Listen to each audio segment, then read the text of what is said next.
What's up, and welcome to another edition of the Cover 2 Recap. I'm BruinSportsport.com publisher Edward Lewis. As always, this is Ryan Karchi, the UCLA beat writer for the OC Register. We're here tonight at CSU San Bernardino, where UCLA just wrapped up its 8th day of fall camp. And Ryan, it was a pretty somber one. Devin Lucien left on a stretcher after an apparent head injury is what Jim Mora was calling it, and we don't really have any more details on it. It looked bad, but we don't know if it's too serious, extremely serious, if he's only going to be out a week, 2, 3, 4, if it's a head injury, if it's dehydration, we don't really know. So we'll keep you posted on that when we know more. Other injuries that we found out today on the brighter side of things, Jake Brendels has an MCL injury, but it's not expected to be serious. Jim Mora gave the vibe that he'd only be out a couple of days. Malcolm Bunch said he expects him back by the Virginia game or at the Memphis game at the latest. Really, the entire offensive line is also beat up, but nothing looks to be too serious. Scott Quisenberry missed today. Alex Redmond missed today. Carl Hulick missed today. A lot of guys out. The last guy and the last good news for UCLA today was Randall Goforth, the safety. His shoulder is still bum, and he was working a little bit in and out of today, but he looks to be fine. So that's kind of all the injury updates. But, Ryan, I wanted to get into you about the Devin Lucien thing. With Lucien going down today, with all the offensive linemen injured, with all kind of the bigger players, guys like Ellis McCarthy and Alex Redmond going out with heat exhaustion, have we maybe seen the end of San Bernardino, and is it worth it to be out here at this camp now? You know, it's tough to say because you obviously have an injury like this. You know, it's a scary scene. An ambulance comes onto the field. They carry Devin off in a stretcher. He had like a breathing apparatus there if needed. I mean, obviously there's nothing, good about this whole situation. But at the same time, I think it's tough. It's tough to say because there's a balance, and I know Jim Mora talked a little bit about this, and he thought, after 3 years, he had a pretty good balance, pretty good idea of how much he wants to push his guys, but also keep them safe. But I thought it was telling that he said, in a situation like this is where he said, quote unquote, question everything. And I think it is worth talking about. At this point, I don't know if it's San Bernardino, if it's the heat that really makes for a bad situation like this. Obviously, with Devin Lucien, it was a head injury. I mean, he landed on his head. That could happen at Spalding Field. That could happen anywhere. That could happen during a pickup basketball game. Obviously, that was a situation in which it was bad luck. But I think when you're talking about these other guys getting run down, especially the offensive line, you look at that offensive line today, and it was patchwork at best. They had, three walk-ons on the second-team offensive line.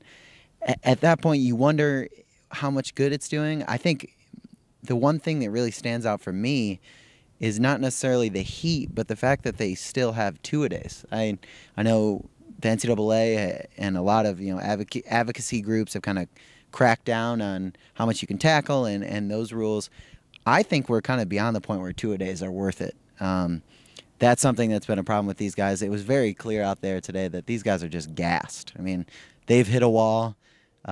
Everyone's going slower, and at this point, when something like this happens, it definitely makes you question whether all of this is actually worth it.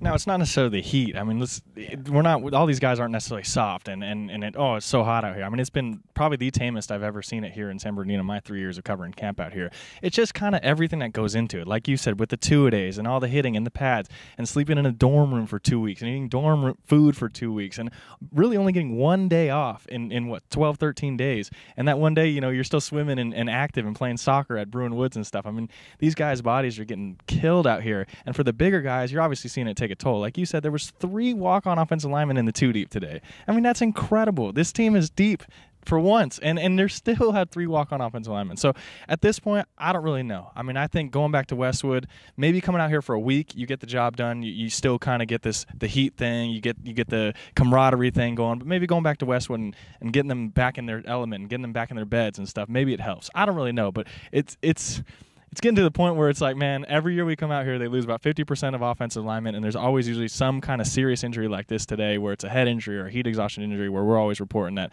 man, is this kid going to make it kind of thing. It's a question just in football in general right now. I think it's a wider question. How much do you let these guys, play full out this violent sport that at its nature is violent and is physical, and guys are going to get hurt? How much can you really bring that back without experiencing problems later?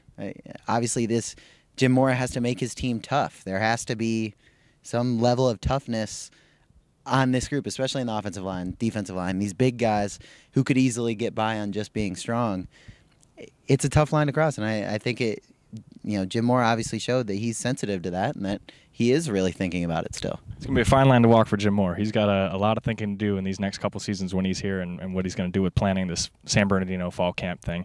Moving on to play on the field, it wasn't all doom and gloom out here at UCLA today. They did do some practicing. It was pretty decent practice day today. Give me some of your top performers of today. Give me two. My first one is Aaron Wallace. I've been actually a critic of his so far. He looks to me more like a 4-3 defensive end. Obviously, that's not the system they play here, so he can't fit in that spot. But today I thought he really showed some progress as a pass rusher. He looked a little bit quicker. His moves looked a little bit more refined. At this point, I know we talked to Deion Hollins, and he kind of made it sound like the coaches have told them, this is going to be a timeshare. You're going to rotate. Guys are going to do different things. Obviously, Aaron Wallace kind of still looks like that run stopper that they need, especially in that group of three. But if he can show a more all-around game, I think like he did today where he's getting to Brett Hundley, I think that's, maybe he does take that spot. Maybe he has kind of changed his game a little bit. He definitely looks bigger. So at that point, if he's got the speed still, that's only good for UCLA. But my other guy is Jordan Payton. I know it seemed like Brett Hundley hasn't really thrown to him even that much during one-on-ones or during team period, these last few weeks. But today he was just catching everything that was thrown to him. Brett was looking his way. He's been playing the inside, Y receiver spot, and I think he's looked, better there. I think he's been more open in the seam there than he ever was on the outside. Maybe that's something they look to more. Obviously, you have a few guys, Thomas Duarte, Mossy Johnson, that fit there. But Jordan Payton looked good today, and he definitely deserves some credit. My two guys, starting with Anthony Jefferson. Jefferson slid down to corner today, replacing Priest Willis in the starting lineup, and then the injured Randall Goforth was filled in with Jaleel Wadood and Tahan Goodman in their nickel package. And I thought Anthony Jefferson looked great at the cornerback spot. It really, these last kind of 7 days or whatever, 10 practices, you've had Fabian Moreau on one side locking up, but on the other side it was kind of an iffy kind of game. Priest Willis has played there a lot, and he was getting a little bit beat on the jump balls. Guys like Eldridge Massey and Devin Lucien would be jumping over him. Well, today, Anthony Jefferson sliding over there, none of those jump balls were happening. His big body, 6'2" or whatever he is, was able to knock down passes. And I think they really found something today with that nickel defense, sliding Anthony Jefferson in for Priest Willis, bringing in Tahan Goodman. I think that's their best nickel defense. My other guy was Cameron Judge, the linebacker. It's a guy we haven't talked about at all, really, in his 2 years here. Even though we probably should have. He's been a great special teamer last year and stuff.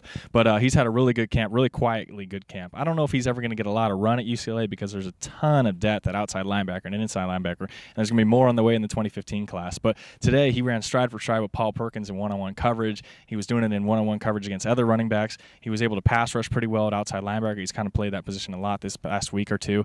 And he's looked good. I mean, I think he's going to be kind of a Ryan Hoffmeister type for this team where he's a special teams ace and a good backup kind of guy.